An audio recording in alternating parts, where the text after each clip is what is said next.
Let's study the anomalous behaviour of water. अब उससे पहले ये जान लेते हैं एनामलस मतलब होता क्या है। तो एनामलस यानी the expansion and the contraction of water between the temperature of 4 degree Celsius to 0 degree Celsius. Expansion मतलब जैसे हम बटर को हीट करते हैं तो बटर क्या करता है, पिघलता है, वो क्या हो रहा है, एक्सपांड। कॉन्ट्रैक्ट यानी जब हम एक किसी भी बर्तन में पानी को रखते हैं फ्रीजिंग के लिए और वो सारा पानी एक जगह पे जमा होता है, यानी वो होता है कॉन्ट्रैक्शन। इसी कॉन्सेप्ट को डिटेल में समझें कि अगर एक्सपांशन होगा तो वॉल्यूम और डेंसिटी का क्या होगा, तो कुछ वो ऐसा होगा। हीट करने पे चीज़ें एक्सपांड होती है, वॉल्यूम इंक्रीज और डेंसिटी लो। टेम्परेचर लो करना यानी मेल्ट करने पे कॉन्ट्रैक्शन होता है, वॉल्यूम कम होती है और डेंसिटी इंक्रीज होती है।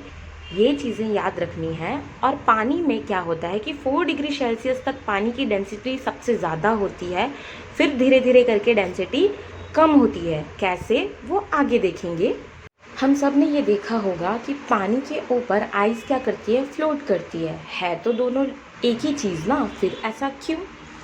तो अगर हम उसकी जगह पे ऑर्गन जो अपना एक केमिकल कंपाउंड है, उस केमिकल कंपाउंड में same solution and same solid अगर एक ग्लास में मिक्स करते हैं तो वहाँ पे क्या होता है, ऑर्गन जाके नीचे बॉटम में सेटल डाउन होता है। वो एक ही नहीं, कई सारे एक्सपेरिमेंट कर सकते हैं।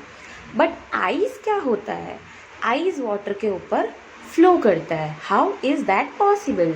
अब हम सबको पता है वाटर, उसका मॉलिक्यूलर फॉर्मूला क्या होता है, H2O, यानी 2 molecules of hydrogen and 1 molecules of oxygen, जो कुछ हमें ऐसे स्ट्रक्चर फॉर्म करते हुए दिखता है। अब अगर इसी को हम एक वाटर ड्रॉपलेट में देखें कि ये मॉलिक्यूल्स हमें कैसे दिखेंगे, तो ये जो अपने ड्रॉपलेट्स है उसमें ये हमारे हाइड्रोजन एंड ऑक्सीजन के मॉलिक्यूल्स कुछ ऐसे दिखते हैं at the temperature of 25 degree Celsius, मतलब लिक्विड फॉर्म में ही हमारा वाटर है। अब जब टेम्परेचर धीरे धीरे नीचे नीचे आएगा, ये मॉलिक्यूल्स कुछ धीरे धीरे करके अपना रूप चेंज करेंगे। टेम्परेचर कम आना मतलब कितना, अप्रॉक्स 4 डिग्री सेल्सियस के टेम्परेचर तक आना। जैसे मैंने पहले बोला था, हाईएस्ट डेंसिटी कितनी, 4 डिग्री सेल्सियस पे हमारे वाटर की हाईएस्ट डेंसिटी होती है। अब यही अगर आइस में इसके मॉलिक्यूल्स होंगे तो हमको लगता है ये कुछ ऐसे होंगे, बिल्कुल भी नहीं।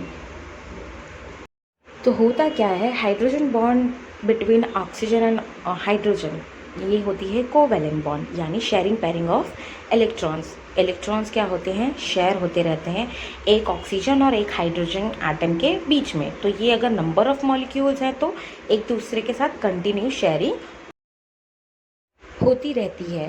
तो ये मॉलिक्यूलर स्ट्रक्चर ऑफ वाटर है जिसके बीच की आप वॉल्यूम और डेंसिटी को क्लियरली देख सकते हो। ये है लिक्विड फॉर्म में।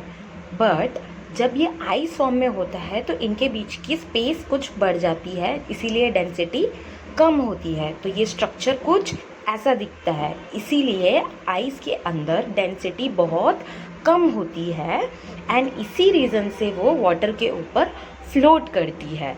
नाउ अब हम इसी एग्जाम्पल को लेंगे कि आइस फॉर्मेशन एग्जैक्टली होता कैसे और कहाँ आइस पहले फॉर्म होती है। ज्यूम कर लो अपने नियर बाय एक पॉन्ड है, उसकी कुछ लेयर्स को डिवाइड करते हैं। अपर लेयर को हम लोग layer number 1, layer number 2, layer number 3 and layer number 4 में डिवाइड कर देंगे। एंड जो हमारा आइस फॉर्मेशन है वो एग्जैक्टली होता कैसे है, तो चारों लेयर्स का टेम्परेचर हो गया अपना 6 डिग्री सेल्सियस। अब जैसे टेम्परेचर रिड्यूस होगा तो वॉल्यूम क्या होती है, कम होती है 5 डिग्री पे। अब पानी की जो टेम्परेचर है वो ट्रांसफ़र होता है बॉटम के साथ में, upper layer to bottom layer. ऊपर का 5 डिग्री अगर कम हुआ है तो वो जाएगा डायरेक्टली नीचे 6 डिग्री 4th वाले टेम्परेचर के साथ में। ये कब तक होता है, जब तक सारी लेयर्स का अपना टेम्परेचर स्टेबल 4 डिग्री पे नहीं हो जाता। अब 4 डिग्री पे होने के बाद 4 से 3, 3 से 2 पे क्या होता है, वॉल्यूम इंक्रीज हो जाती है अपर लेयर पे और 0 डिग्री सेल्सियस पे आइस फॉर्म हो जाती है। ये पॉसिबल है क्योंकि ऑक्सीजन एंड हाइड्रोजन के एटम्स के बीच में गैप बढ़ जाता है और ऐसे आइस पानी के ऊपर फ्लो करती है। आई होप आपको समझ में आया हो।